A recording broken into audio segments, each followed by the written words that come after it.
안녕하십니까. 대단히 감사합니다. 이렇게 3년 만에 다시 뵐 수 있어서 너무 감사합니다. 목사님 3년 전에 제가 왔던 날짜까지도 다 기억하시는군요. 너무 영광입니다. 사실 저는 설교하기 전에 먼저 감사의 말씀을 드려야 되겠습니다. 저는 아이들 둘을 킹스톤에 보내놓고 있습니다. 퀸즈 대학교를 보내놓고 있는데요. 아이들 둘을 보내놓고 돈 한 푼을 보내본 적이 없습니다.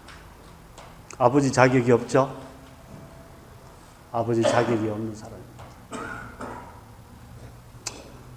그런데 여러분들과 또 여러분 교인 여러분들이 우리 딸을 위해서 헌금해 주시고 장학금 보내주셔서 이번 학기 공부하고 있습니다. 너무너무 감사드리고요.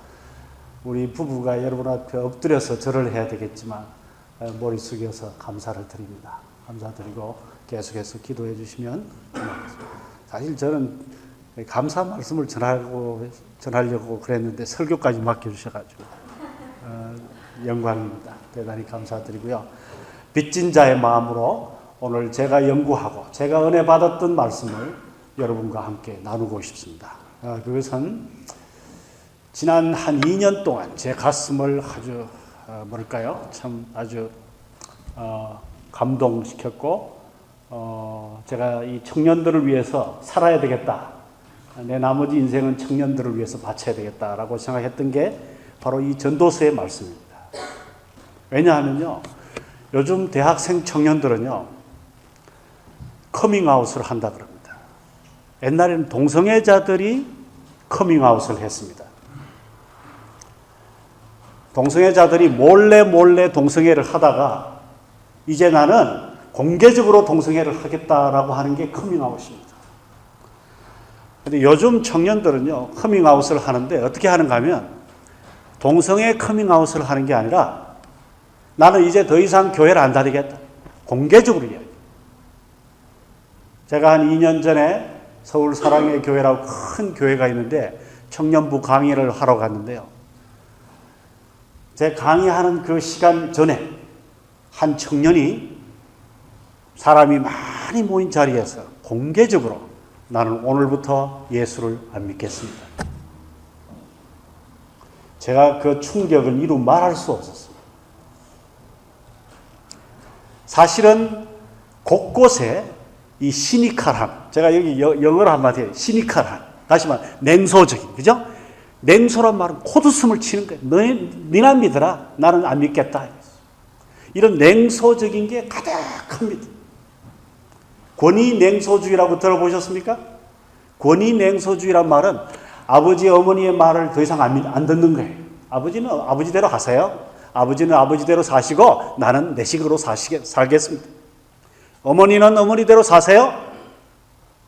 목사님은 목사님대로 사세요.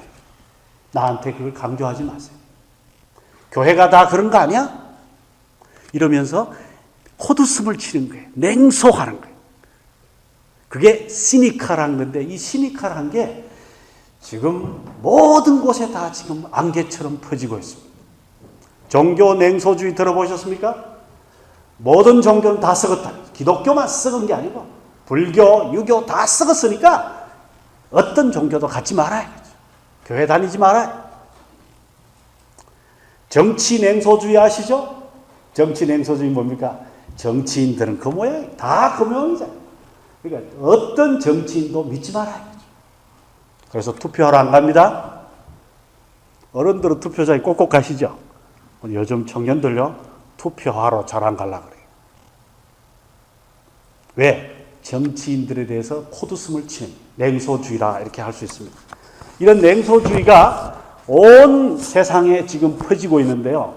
가장 심각한 냉소주의는 우리 사회 속에도 들어오고 있는 것 같습니다. 세상 속에 들어오고 있습니다. 이걸 솔로몬이 하나 관찰을 했습니다. 오늘 우리 성도님 읽어주신 성경이 바로 그겁니다. 솔로몬이 어느 동네를 갔더니요. 조그마한 동네였어요. 조그마한 동네였는데 그 동네에 어마어마한 무기를 가지고 쳐들어온 거예요. 한 왕이 쳐들어왔다 그랬습니다. 그 조그마한 동네에 큰 군대를 가지고 쳐들어왔으니까 이제 그 동네 어떻게 되겠습니까? 이제 끝났죠. 이제 박살났습니다.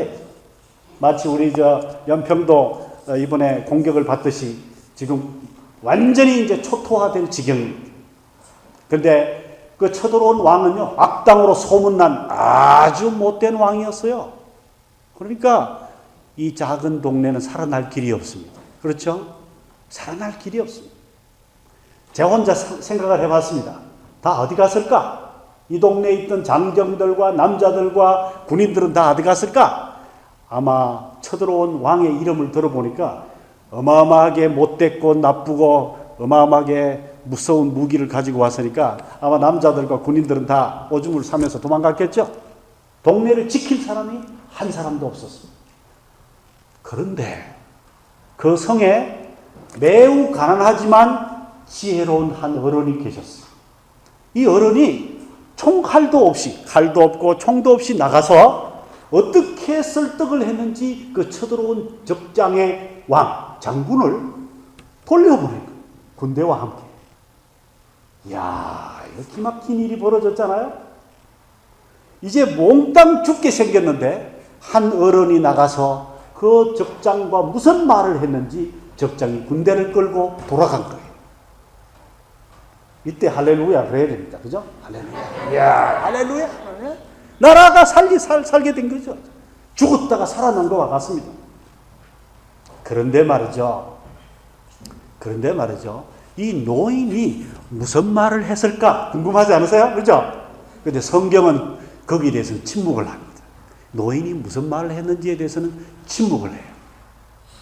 그런데 솔로몬이 전도서를 통해서 그 노인이 무슨 말을 했을까 우리들에게 몇 가지 지혜를 가르쳐 줍니다.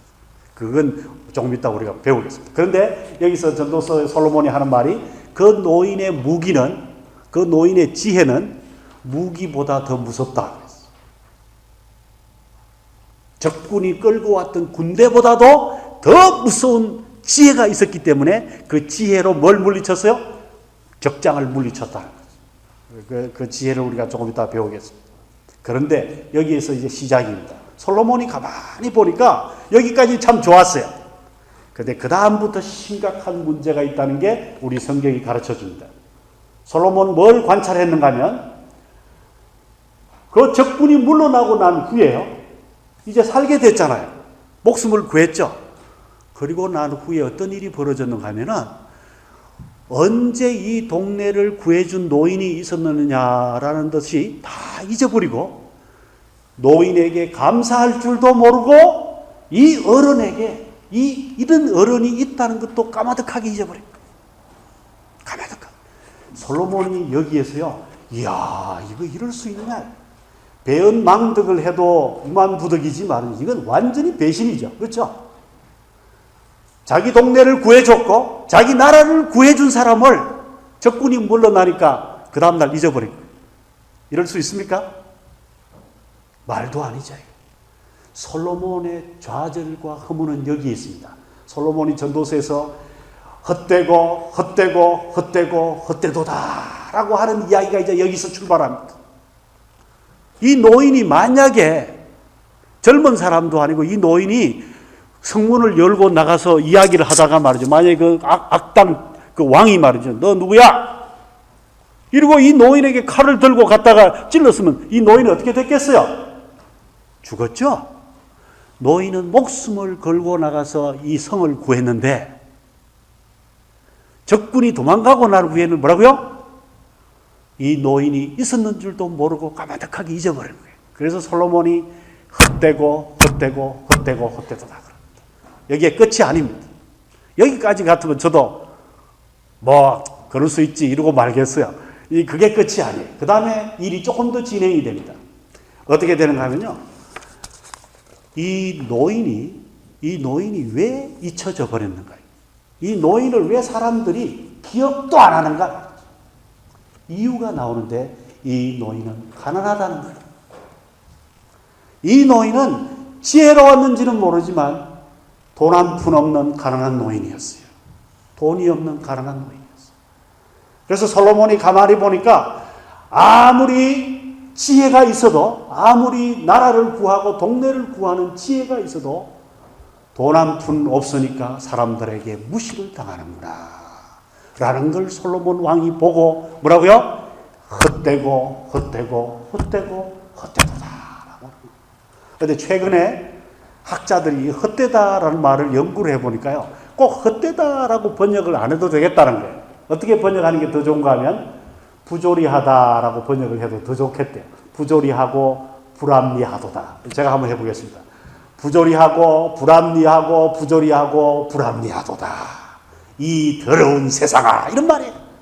무슨 말인지 이해됩니까? 목숨 걸고 나가가지고 동네를 구해줬는데 가난하다는 이유로 그 노인을 잊어버리는 세상. 솔로몬이 보고 뭐라고요? 이 더러운 세상, 이 부조리한 세상, 이런 악한 세상에 내가 왕이라니 말도 안 해다. 이게 전도서의 지금 문맥입니다. 전도서의 문맥. 그런데 여기까지 됐으면 저도 이렇게 고함을 안 치려고 그래요. 여기까지 끝났으면 고함을 안 쳐. 더 더러운 게 하나가 있는데요.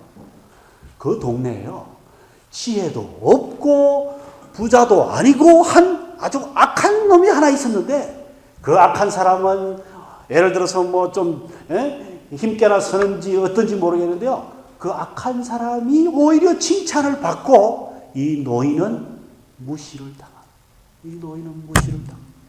이걸 보고 솔로몬이 말이죠, 세상은 정말 헛되구나.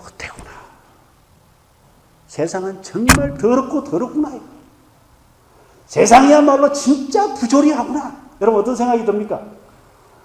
뒤집어 엎어버리든지, 그죠? 뭐 어떻게 내가 나가서 다 한번 좀 내가 대통령 돼서 한번 고치고 싶죠. 어떻게 하시면 좋겠습니까? 여기에서 이 지혜가 필요하고, 여기에서 이 노인 같으면 어떻게 했겠냐? 그래서 오늘 제가 말씀드리려고 하는 바로 요즘 여기에 있습니다. 지금 이 세상은요, 솔로몬의 이 좌절, 솔로몬의 이 허무, 솔로몬의 이 냉소가 사실은 우리 교회 안에 지금 가득히 넘치는 것 같습니다. 교회를 보면 교회가 너무 부조리하고, 세상을 봐도 세상이 너무 부조리하고, 또 뭐 우리 여기 젊은 부부도 계시겠지만 부부간에도 봐요. 부부간에 처음에 그냥 사랑해가지고 너무너무 좋아가지고 결혼했는데 지금 어떠세요? 어떤 부부는 말이죠, 언제까지 사느냐 지금 고민하고 있고 말이죠. 그죠? 세상이 지금 모든 게 냉소적이다는 거죠. 모든 게 다 아주 될 대로 아주 끝까지 가고 있지 않나라는 생각이 듭니다. 그래서 오늘 저희들은요, 무기보다 더 힘이 센 지혜를 좀 배워야 될 필요가 있습니다. 저는 이 말씀을 깨닫고 춤을 췄습니다. 얼마나 기뻤던지. 그래서 한번 따라하겠습니다. 핵무기보다 더 강한 지혜를 배우자. 150mm 대포보다도 더 힘센 지혜를 배우자. 네, 저는요, 이 노인이 나가서 무슨 말을 했길래 군대가 다 도망갔을까 말이죠. 저는 그 노인의 지혜가 굉장히 궁금했어요. 그래서 제가 이 성경을 공부하게 됐는데, 사실 이 잠언 성경에서는요, 그 노인의 지혜는 바로 솔로몬의 지혜라고 합니다. 솔로몬의 지혜고, 그 솔로몬의 지혜는 곧 누구의 지혜일까요? 하나님의 지혜고, 그 하나님의 지혜는 곧 누구의 지혜일까요? 예수님에게, 신약 성경에 보면 예수님의 지혜라 이렇게 이야기합니다. 그러니까 사실 오늘 우리가 배우려고 하는 그 지혜는 하나님의 지혜이고, 또 누구의 지혜라고요? 예수님의 지혜입니다. 그 예수님의 지혜를 배우는 게 핵무기를 갖는 것보다 더 힘센 무기를 오늘 우리가 갖는 겁니다. 그 무기가 뭘까요? 오늘 4가지만 좀 말씀을 드리려고 합니다. 첫 번째 이겁니다. 현실을 있는 그대로 받아들이는 지혜를 배워야 합니다. 현실을 있는 그대로 받아들이자는 겁니다. 예를 들어서 봅시다. 지금 제가 키가 작아서 제 키만한 이 마이크가 지금 여기 있어요. 제가 이게 상당히 불편스러워요. 내 앞에 떡이 있어가지고. 그리고 이게 또 꼬부라졌어요. 이렇게 꼬부라졌잖아요, 그죠? 이게 제가 꼬부라진 걸 이거 좀 펴버리면 안 될까요? 예? 좀 펴면 어떻게 됩니까? 좀 이렇게 좀 옆으로 좀 옆으로 좀 제키면 어떻게 해야 될까요? 한번 여러분 손가락을 다 하면 이렇게 하면, 자, 손가락을 이렇게 꼬부러지게 한번 해보세요. 자, 여러분 손가락이 이게 꼬부러지면 불편하죠? 이거 어떻게 할까요? 딱 펴면 아주 속이 편안하겠죠? 그죠? 그렇습니까? 그런데 만약에 꼬부라진 손가락 이게 지금 병으로 꼬부라진 거예요. 근데 이걸 억지로 펴면 어떻게 되겠어요? 부러지는 거죠. 부러집니다. 이걸 제가 억지로 지금 펴면 이거 부러지겠죠. 안경 한번 봅시다. 안경. 제가 안경이 있습니다. 안경 다리를 이게 저는 안경을 누가 좀 만들어주시면 이 다리가 이렇게 왔다 갔다 좀 하도록 만들어주면 참 좋겠어요. 굉장히 편하겠어요. 근데 안경을 딱 고정해 놨잖아요. 이걸 어떻게 할까요? 이걸 어떻게 할까요? 피면은 부러지는 거예요. 그래서 솔로몬이 깨달은 첫 번째 핵무기보다 더 힘이 센 지혜는 뭔가 하면 꼬부라지면 꼬부라진 대로, 모자라면 모자란 대로 있는 현실을 그대로 받아들이라는 것. 다 같이 한번 따라해도 되겠습니까? 한번 따라하겠습니다. 있는 현실을 그대로 받아들이라. 예, 저는 제 아내랑 결혼을 했는데요. 저는 경상도 촌놈이에요. 제 아내는 서울 여자예요. 결혼을 했는데요. 경상도 촌놈이랑 서울 여자랑 결혼했으니 이게 잘 맞겠습니까? 안 맞는 게 한두 개가 아니에요. 제 아내는 모든 게 깔끔해야 돼요. 근데 저는 좀 지저분해야지 마음이 좀 편안합니다. 그냥 뭐 지저분하게 사는 거예요. 근데 만약에 제 아내가 저를 고치려고 말이죠. 마음을 먹으면 어떻게 되겠습니까? 아, 그때부터는 전쟁이 시작하죠. 만약에 제 아내가요, 이런 게 있습니다. 제 아내가 아주 이런 게 있어요. 이걸 필라 그러면 어떻게 될까요? 사사건건 싸우는 거죠. 솔로몬이 깨달은 첫 번째 지혜는 뭔가 하면요. 꼬부라졌으면 꼬부라진 대로. 구부러졌으면 구부러진 대로. 모자라면 모자란 대로 있는 그대로 인정하라. 받아들여라. 예수님도 그러셨던 것 같아요. 예수님도요, 하나님이 십자가를 통해서 세상을 구원하시려는 계획을 세우시고 십자가의 잔을 예수님께 맡겼습니다. 예수님은요, 그 하나님으로부터 받은 이걸 어떻게 할까 고민했던 것 같아요. 그러다가 아버지의 뜻이거든 이 잔을 받겠나이다. 그래서 여기에 있는 현실을 그대로 받아들인다는 말은 타협을 하거나 나쁜 걸 나쁘지 않다라고 이야기하는 게 아닙니다. 있는 그대로를 인정을 하는, 인정을 하는. 한번 예를 들어 봅시다. 솔로몬이 왕으로서 40년 이스라엘을 다스렸는데요. 세상을 돌아다녀 보면 나라 곳곳에 꼬부라진 게 한두 개겠습니까? 수천 개겠습니까? 수천 가지겠죠. 아마 여기 캐나다 오시니까 어떠세요? 여기 꼬부라진 게 하나도 없죠? 캐나다는? 없어요? 여기도 굉장히 많죠? 어떻게 할까? 이 사사건건 다 펴볼까요? 예, 그러면요, 바람 잘 날이 없겠죠. 바람 잘 날이 없겠죠. 그래서 한번 성경을 몇 군데 찾아보겠습니다. 두 군데만 한번 찾아보겠습니다. 먼저 1장 15절 한번 찾아보겠습니다. 전도서요. 전도서 1장 15절 한번 다 하겠습니다. 다 같이 한번 보겠습니다. 전도서 1장 15절입니다. 전도서 1장 15절요. 다 같이요. 찾았습니까? 여러분이 갖고 있는 성경으로 그대로 읽어주세요. 자, 15절 시작. 구부러진 것도 곱게 할 수 없고 모자란 것도 셀 수 없도다. 여기 뭐라 그랬습니까? 구부러진 것을 곱게 할 수도 없고 모자란 것도 우리가 채울 수가 없으니까 있는 그대로 인정하라라는 그런 말입니다.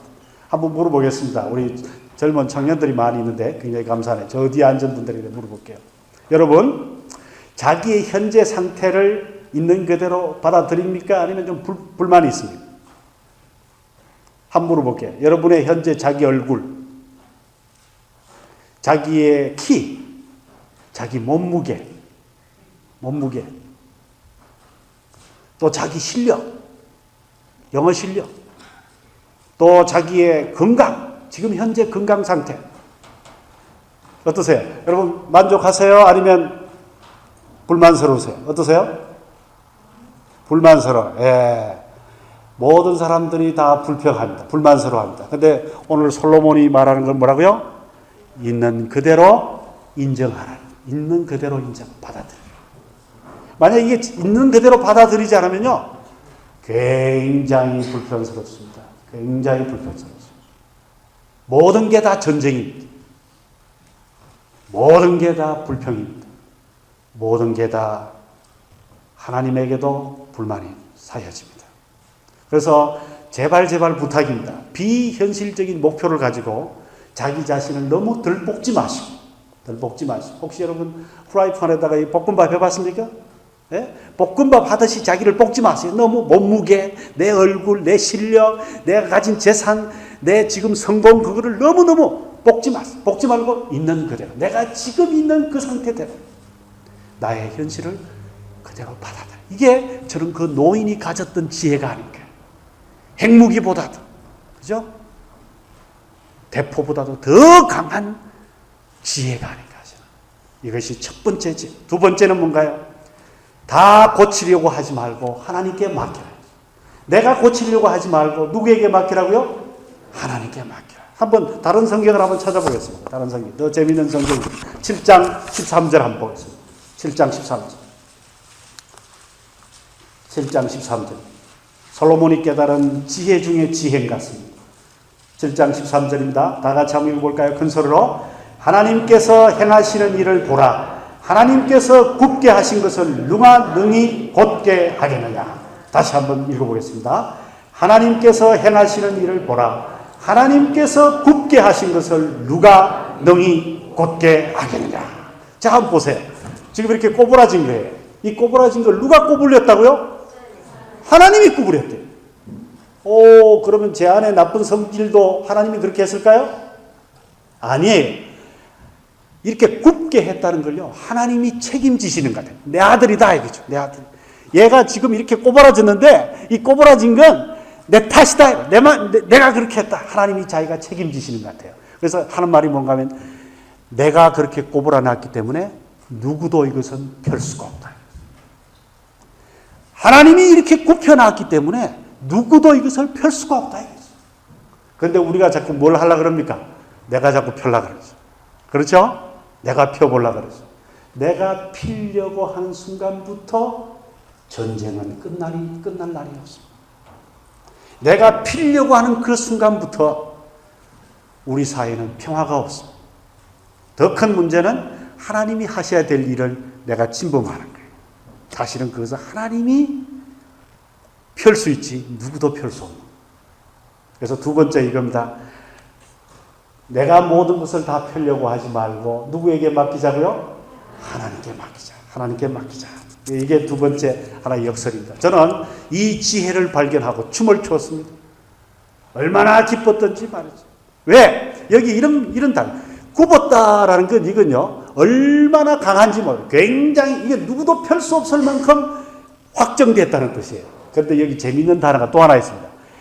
하나님이 행하시면, 이 단어는 무슨 말인가 하면요, 하나님이 펴시면 못 필 게 없다는 그런 뜻이에요. 이거 믿으십니까? 나는 도저히 필 수 없을 정도로 이게 꼬부라져 있지만 하나님이 피신다면 못 필 게 없다는 거죠. 못 필 게 없다. 그렇기 때문에 내가 필려고 하지 말고 누구에게 맡기라고요? 하나님께 맡기자. 하나님께 맡기자. 그런데 사실 실제로는 우리가 다 필려고 그러죠. 우리가 다 필려고 그러죠. 우리가 고치려고 그러죠. 그죠? 그러다 보니까 말이죠, 하나도 마음에 드는 게 없습니다. 저도 3년 만에 아들, 딸을 보러 왔어요. 제 아내는 4년 만에 왔어요. 우리 아들은 5년 만에 보러 왔어요. 4년 만에 만나니까 반갑기도 하지만 꼬부러진 게 한두 개가 아니에요. 이거 하나씩 다 필려 보니까 우리가 여기 딱 2주 있다 가려고 그러는데 2주가 모자라겠어요. 2주 만에 어떻게 4년 동안 꼬부러진 걸 다 펴겠어요. 그죠? 아침에 안 일어나지요. 이거 어떡할까, 이거? 고치는데 적어도 석 달 걸릴 텐데. 석 달 있어도 되겠습니까? 석 달 있어가 되면 있죠. 그것뿐이겠습니까? 꼬부라지고 말이죠. 모자란 게 한두 개 아니에요. 이거 다 포기해야지 하나님이 하실 일을 하실 것 같아요. 이게 두 번째 메시지입니다. 저는요, 솔로몬이 40년 왕노릇을 하면서 찾은 지혜 중에 지혜. 금은 보석보다도 비싸고 진주 목걸이보다도 비싸고 돈으로도 살 수 없는 지혜. 그 지혜 중에 지혜가 뭔가 하면 첫 번째가 있는 그대로 받아들이라. 두 번째가 뭐라고요? 내가 다 고치려고 그러지 말고 하나님께 맡겨라. 너무나 쉬운 진리, 너무나 쉬운 진리인데 솔로몬은 40년이 걸려서 이 지혜를 발견한 것 같아요. 그리고 저는요, 그 노인이 밖에 나가서 이 말을 했지 않을까 싶어요. 적장한테 가서. 당신 여기 왜 쳐들어왔습니까? 물었을 거예요. 그랬더니 이 성의 말이지, 이 성의 성장, 이 성의 말이 왕인데 이 성의 왕이 아주 말이죠. 군대도 키우지 않고 아주 게으른 왕인데 이런 왕을 없애려고 왔다. 그랬겠죠. 가서 이 노인이 뭐라 그랬을까요? 저도 압니다. 우리 성의 이 왕은 게으르고 군대를 양성하지 않는 아주 못된 왕입니다. 조금만 기다려주세요. 그러지 않았을까요? 당신이 다 피고 고치려고 하지 말고 조금만 기다려주세요. 하나님이 하실 겁니다. 저는 그 노인이 나가서 뭐라 그랬을까? 이런 말을 했지 않을까 싶어요. 그랬을 때 대포를 끌고 왔던 그 왕이 말이죠. 이 노인의 말을 듣고 그래 기다리마. 그리고 물러났지 않을까. 그래서 저는 이렇게 생각합니다. 이 솔로몬의 지혜는 돈으로 살 수도 없고 이 솔로몬의 지혜는 학교에서도 배울 수도 없고 이 솔로몬의 지혜는 하나님으로부터 배울 수밖에 없고 예수님으로부터 밖에 배울 수 없는 아주 비싼 지혜라고 생각합니다. 이 지혜를 가지면 저는 오늘 우리가 솔로몬 왕처럼 지혜로워지. 이 지혜를 배우지 못하면 우리는 예수님 믿지 않는 사람과 똑같은 사람이 돼요.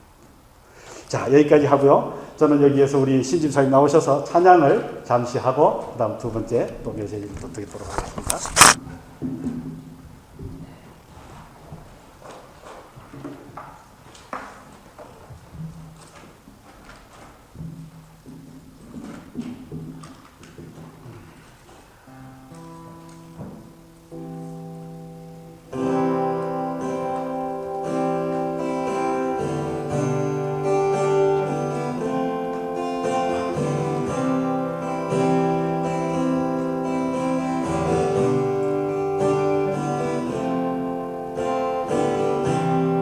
매일 스치는 사람들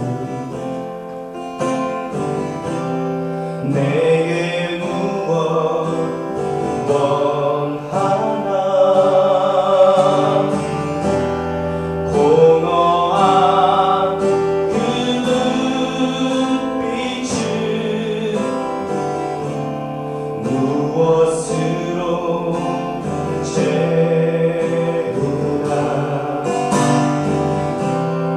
모두 자기 고통과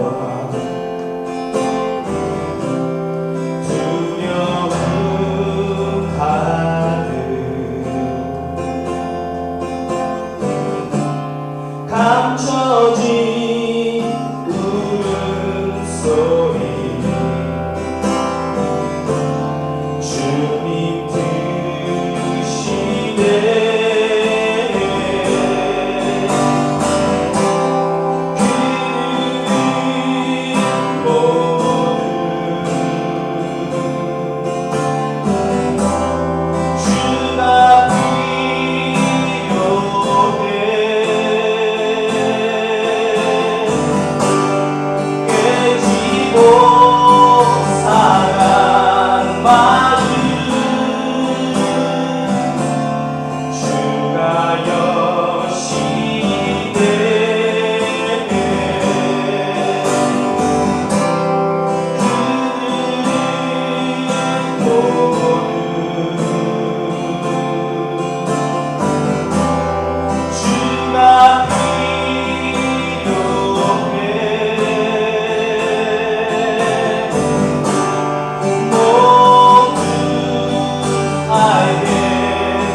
캄캄한 세상에서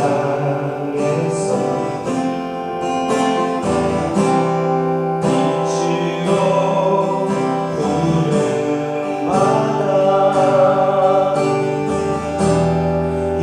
잃어버린 자들과 나누라고 가시네. 주의 사랑으로만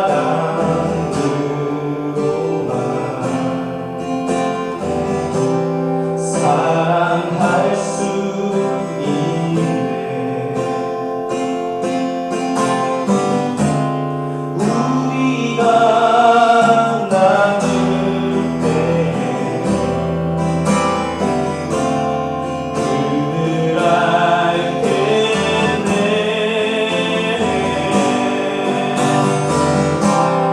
그들은 모두 주가 필요해.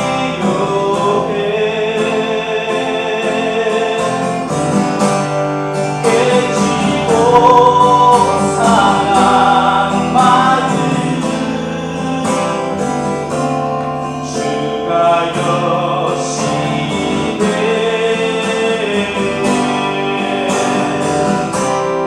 그들은 모두 주가 필요해. 모두 알게 되리. 사랑의 주님.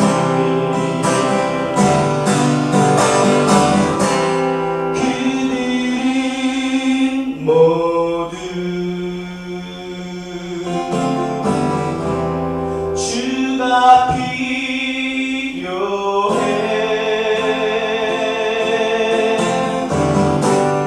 깨지고 상한 마음 주가 여시네.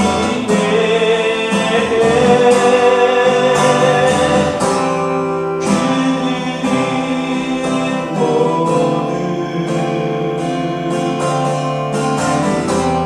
주가 필요해.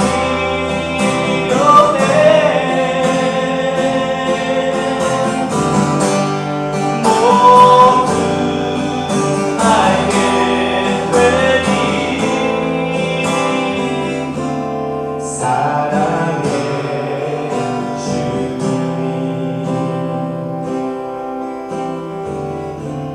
사랑의 주님.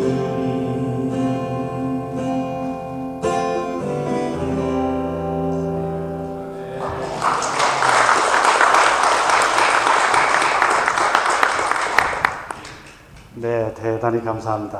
와. 첫 번째, 두 번째 지혜는 여러분이 들으셨고, 이제 마지막 네 번째, 세 번째, 네 번째 지혜를 말씀드리겠습니다. 세 번째는 이런 겁니다. 작은 것을 즐거워하라는 겁니다.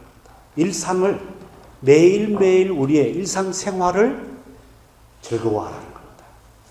이건 너무나 충격적인 말이에요. 왜냐하면요, 솔로몬이 이 전도서에서 헛되다라는 말을 수십 번을 합니다. 그러다가 갑자기 어떤 말을 하는가 하면요, 이렇게 말합니다.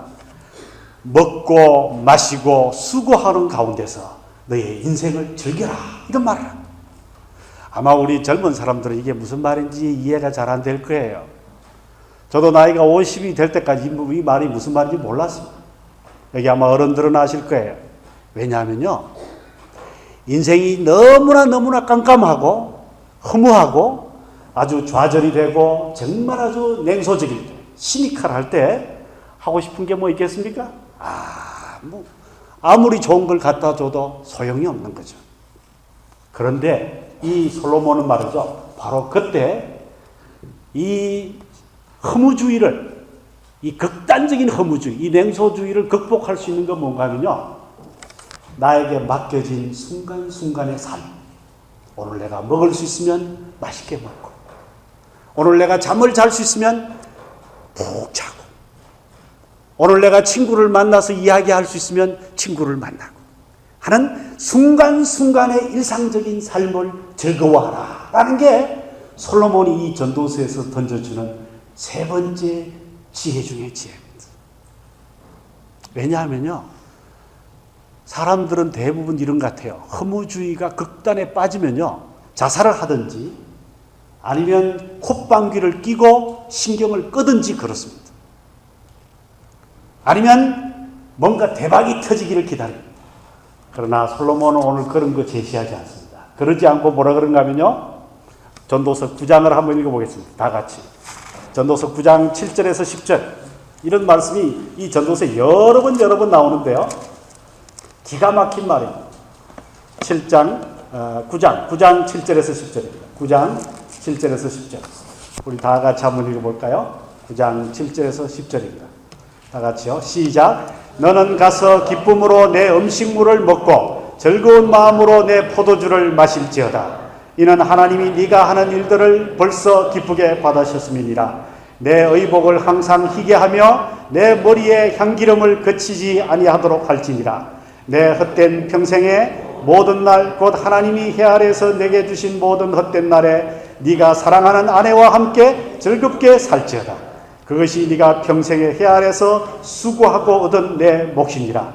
네 손이 하는 일을 얻은 대로 힘을 다하여 할지어다. 네가 장차 들어갈 소원에는 일도 없고 계획도 없고 지식도 없고 지혜도 없음이라. 예, 이런 말씀을 이 전도서에 적어도 3번 이상 이런 말을 합니다. 여러 곳에서 하는데요, 그 이유는 뭘까요? 너무나 앞이 깜깜하고 앞이 한치도 안 보이고 정말 좌절스러울 때, 정말 더러운 이 세상을 포기하고 싶을 때 솔로몬이 가르쳐주는 지혜 중에 지혜는 뭔가 하면, 얘야, 이 세상을 그렇게 욕하고 불평하고 코드숨 치고 그러지 말고 뭐라고요? 물 한 잔 시원한 거 신나게 마시고, 네 앞에 있는 밥 한 그릇 맛있게 먹고, 결혼한 사람이라면 아내와 남편과 더불어 즐겁게 살고, 이렇게 하라. 저는 처음에 이 말을 들을 때요, 이 말도 아니다 생각했어요. 아니, 전도서에 왜 이런 말이 왜 갑자기 나오나 생각했어요. 그러나 저는 나이가 들면서 이 말씀이 이제 이해가 됐어요. 왜냐하면요, 이것 밖에 다른 해결책, 다른 비결이 없기 때문에 그렇습니다. 여러분, 세상이 노랗도록 한번 앞이 캄캄해 본 적이 있습니까? 그때는요, 다른 해결책이 없는 거예요. 나 앞에 있는 물 한 그릇이 가장 좋은 복이에요. 나 앞에 있는 밥 한 그릇이 하나님의 마지막 축복이라. 그 밥 한 그릇 먹는 게 하나님이 나에게 주는 지혜요 축복이라. 여기 솔로몬이 이야기한 걸 제가 분석을 해보니까 한 5가지 되는 것 같아요. 상당히 실제적입니다. 하나 내가 설명을 해보겠습니다. 첫 번째가 뭔가, 먹는 걸 먹으라 그래요. 먹는 걸. 네 앞에 있는 게 뭔지.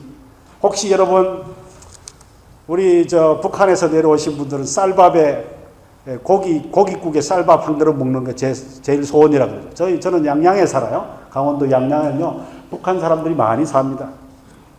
이 사람들은 이 밥에 고깃국을 한 그릇 먹는 게 꿈이라 그래요. 고향에 돌아가서. 여러분, 이 자리에 계시는 어르신들 중에도 그런 분 있습니까? 오늘 나에게 주어진 밥 한 그릇, 그 밥 한 그릇이야말로 하나님이 주신 최고의 선물이라는 걸 알고 그 밥 한 그릇을 맛있게 먹는 거예요. 그런데 인생이 한 번도 노래 본 적이 없는 친구는 계속 불평이에요. 아무리 맛있는 걸 갖다 줘도 맛이 없는, 아무리 진수성찬을 차려줘도 그 밥이 맛이 없어요. 그러나 세상을 오늘 끝내버릴까 말까 생각하는 사람, 앞이 캄캄한 사람에게는 오늘 밥상이 하나님의 최대의 축복이라고 그런대요. 여러분, 오늘부터 밥 맛있게 먹읍시다. 네? 맛있게 먹어요. 두 번째, 여기 보니까 헌 옷이라도 꺼내가지고 빨아서 하얗게 만들어 입으래요. 옷 살 돈이 없는 거예요. 이런 사람 불평하지 말고 뭐라고요? 장 밑에 쑤셔 넣어놓은 헌옷을 꺼내가지고 하얗게 빨아가지고 신나게 한 폼 잡고 교회 한번 오자 이거죠. 오늘 그렇게 나오신 분 있습니까? 없어요? 다른 사람 좋은 옷 입고 다니는 나는 옷이 없어 그러지 말고 장롱 밑에 숨겨놨던 오래된 옷, 낡은 옷 그걸 하얗게 빨아가지고 입고 말이죠. 오늘 폼 한번 잡고 오늘 교회 가자는 거예요. 그죠? 숨겨놓은 옷 있으면 꺼내서 입고 나오세요. 근데 앞이 노랗지 않고 앞이 파랗고 앞이 좋거든 좀 넣어놓으세요. 아직도. 그러나 앞이 캄캄하거든. 장 밑에 숨겨놨던 옷을 꺼내서 하얗게 빨아입고 주님 앞에 나오는 거예요. 오늘 이 옷을 입는 게 오늘 마지막일지 모른다. 내가 이 옷을 차려입고 예배 드리는 게 오늘 마지막일지 몰라. 근데 아직도 넣어놓겠어요? 꺼내가지고 입죠. 꺼내가지고 입고 오늘 교회 오는 거예요. 그 다음에 솔로몬이 뭐라 그런지 아세요? 머리카락이 몇 개가 남아있든지 간에 머리에다가 좋은 머리기름을 발라라. 이 자리에 계신 어떤 성도님들은 좀 위로 받으시길 바랍니다. 저도 머리카락이 굉장히 잘 빠져요. 하얗게 빠집니다. 샤워하고 나면. 얼마 못 갈 것 같아요. 저는 부탁입니다. 그런 분들에게. 세상에서 제일 비싼 샴푸를 사서 바르세요. 그리고 세상에서 제일 비싼 기름을 사서 여러분의 머리에 바르세요. 오늘 하나님이 그렇게 말합니다. 솔로몬에게 준 지혜가 그겁니다. 그리고 머리에 그 기름을 바르고 잣살할 생각하지 말아요. 그 머리에 그 기름을 바르고 빨리 인생을 마칠 생각을 하지 말고 이 더럽고 힘든 세상을 뭐라고요? 이빨을 깨물고 살아라. 그 다음에 결혼하신 분들 내 아내와 내 남편과 함께 인생을 즐겁게 보내라. 남편의 얼굴이 쭈글쭈글해지고 아내의 얼굴들이 쭈글쭈글해져도 그 남편과 아내는 하나님이 나에게 주신 최고의 복 중의 복이래. 그 아내와 더불어 나머지 인생을 신나게 살아라. 이게 솔로몬이 세 번째 가르쳐주는 거예요. 싱글들은 좀 미안하지만 다른 걸 찾아야 되겠죠. 그죠? 다섯 번째 마지막으로는 나에게 맡겨진 그 일을 최선을 다해서 하라. 하늘나라에서는 일도 없으니까 지금 나에게 맡겨진 그 일을 해라.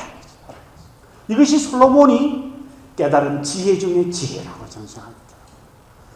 저는 이 지혜를 깨닫고 이거야말로 돈 주고 살 수 없는 겁니다. 이거야말로 어디에서도 살 수 없는 보배로운 지혜구나 라는 걸 알고 아마 그 노인이 이 지혜를 가졌던 게 아닌가라는 생각을 합니다. 마지막 네 번째 이겁니다. 마지막 네 번째는 다섯 번째 마지막하고 연결이 되어 있는 건데요. 뭔가 하면 너의 본분에 충실하라 라는 메시지입니다. 혹시 전도서를 읽어보셨습니까? 전도서를 읽어보면요. 여러 군데서 이런 말 합니다. 너의 본분을 다하라. 네 본분은 이것이다. 네 본분은 이것이다. 이 말을 여러 번 하는데도 제가 이해를 못했어요.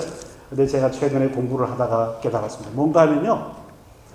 이 깜깜한 허무주의, 이 냉소주의를 극복할 수 있는 길은 뭔가 하면 나에게 맡겨진 사명을 끝까지 다하는 거예요. 여기 솔로몬은요. 세 가지 본분을 이야기합니다. 청년들의 본분, 어른들의 본분, 그리고 모든 인간들의 본분 이렇게 세 가지를 나누어서 설명하는데요. 간단하게 한번 우리 청년들부터 한번 읽어보겠습니다. 청년들 12장 한번 읽어볼까요? 전도서 12장 다 같이 한번 찾아보겠습니다. 전도서 12장입니다. 전도서 12장 1절입니다. 우리 청년들만 다 같이 한번 읽어주세요. 자기가 아직도 청년이라고 생각하는 분 다 읽어도 좋습니다. 12장 1절 다 같이 시작. 너는 청년의 때에 너의 창조주를 기억하라. 곧 곤고한 날이 이르기 전에 나는 아무 낙이 없다고 할 해들이 가깝기 전에 너는 창조주를 기억하라. 이런 말입니다. 창조주를 기억하라. 무슨 말일까요? 청년들의 본분은요. 창조주를 기억하는데 제가 이 주석을 찾아보는 기는 주석이 있어요. 청년들은요. 자기 잘난 맛에 산대요. 그래가지고 자기를 지으신 분이 있다는 거예요. 자기를 지으신 분이 있고 자기를 낳아준 부모가 있다는 걸 잊어버릴 정도로 자기 착각에 빠지는 거예요. 내가 이렇게 잘 된 건 내 탓이야. 이렇게 생각합니다. 내가 잘나서 그래. 그래서 하나님이 청년들에게 이렇게 가르쳐 주는 본분은 뭐라고요? 너를 지으신 창조주가 있다. 이 부모가 있다. 청년들 그거 잊어버리면 곤란합니다. 잘난 맛에 살지 마세요. 여러분은요, 하나님의 작품입니다. 그리고 부모님들의 최고의 걸작 중에 걸작이에요. 내가 잘나서 내가 오늘 여기 있는 게 아니란 말이에요. 그게 청년들에게 가르쳐주는 본분입니다. 두 번째, 어른들의 본분은 뭘까요? 궁금하시죠? 와, 이 자리에 나는 청년이 아니라 나는 장년이다 생각하시는 분들 읽어주세요. 한번 읽겠습니다. 12장 7절입니다. 심각한 말씀이 있습니다. 잘 읽어주시기 바랍니다. 12장 7절요. 다 같이 읽겠습니다. 시작.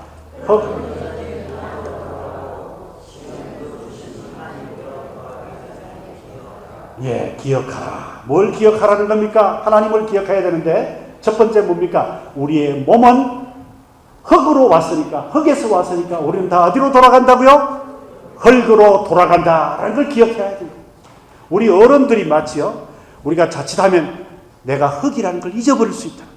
나는 흙에서 왔으니 나는 흙으로 돌아간다. 근데 한 가지 감사한 게 있어요. 그 뒤에 뭐라고요? 신은, 신이라 그랬는데 사실 영혼입니다. 내 영혼은 어디로 돌아간다고요? 하나님께로 돌아가리라. 왜? 내 몸은 흙에서 왔으나 나의 영혼은 어디에서 왔어요? 하나님으로부터 왔으니 나는 하나님으로부터 돌아가리라. 어른들 이거 잊어버리시면 곤란합니다. 내 몸은 흙으로부터 왔으니 나는 흙으로 돌아갈 수밖에 없습니다. 그러나 내 영혼은 하나님으로부터 왔으니 나는 어디로 돌아가요? 하나님 품으로 돌아갑니다. 이걸 잊어버리지 말고 오늘을 살자 해야죠. 오늘을 살자. 이 더러운 세상을 살자. 세 번째, 모든 인간들에게 주신 본분이 있습니다. 모든 인간, 남자든 여자든 청년들이든 노인들이든 모든 인간들에게 주신 본분인데 12장 13절입니다. 13절 우리 다 같이 읽고 마칠까요? 12장 13절요. 다 같이요. 시작. 일의 결국을 다 들었으니 하나님을 경외하고 그의 명령들을 지킬지어다. 이것이 모든 사람의 본분이니라. 예. 본분이니라라는 말이 무슨 말인지 아십니까? 말이 어렵죠? 우리 청년들은 본분이란 말이 무슨 말인지 아마 잘 이해가 안 될지 모르겠어요. 이게 찾아보니까요, 이런 말이에요. This is all. This is all. 이게 본분이란 말이에요. 청년들에게 This is all. 이게 뭐라고요? 나는 창조주가 있다. 우리 어른들에게 내 모든 게 뭐라고요? 나의 전부, 나의 모든 게 뭔가 하면 나는 내 몸은 쉬어야지만 내 영혼은 하나님께 돌아간다. 라는 것을 하나님이 여기 가르쳐 주기를 이것이 너의 전부다. 이렇게. 전부다. 그리고 우리 모든 인간들의 본분은 뭡니까? 우리 모든 인간들의 전부가 뭘까요? 그것은 하나님을 경외하고 하나님을 사랑하는 것이, 하나님의 말씀을 지키고 사는 것이 우리 인간들의 전부다는 거죠. 여러분, 이게 나의 전부라고 생각이 드십니까? 예, 이 더러운 세상, 이 부조리하고 이 악한 세상에 살면서 이 본분을 잃지 않고 사는 사람은 솔로몬의 지혜를 가진 사람, 그리고 예수님의 지혜를 가진 사람이라고 합니다. 저는 오랜만에 와서 여러분을 뵙고 너무너무 감사드리고요. 제가 지난 3년 동안, 제가 지난 2년 동안 전도서를 공부하고 깨달은 말씀 중에 가장 저의 가슴을 울렸고 제 인생의 방향을 바로 잡아 주었고 내 청년들을 위해서 내 인생을, 내 나머지 인생을 바치리라 생각했던 말씀이 바로 이것 때문입니다. 교회를 떠나는 청년들, 어른들을 냉소하는 청년들, 이 세상을 아주 미워하는 청년들, 이런 청년들을 위해서 저는 살겠습니다.